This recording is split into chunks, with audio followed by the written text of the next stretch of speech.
Assalomu alaykum. Moskva, Toshkent, Sankt-Peterburg, O'zbekiston yo'nalishi bo'yicha mana avtobuslarimiz xudo xolos to'lib chiqib ketyapti.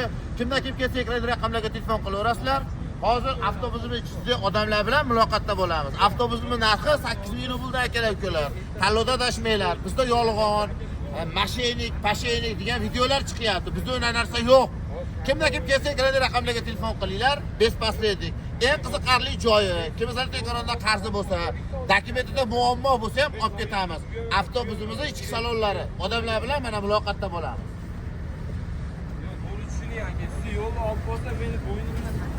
Ana vatandoshlarimiz ketyapti.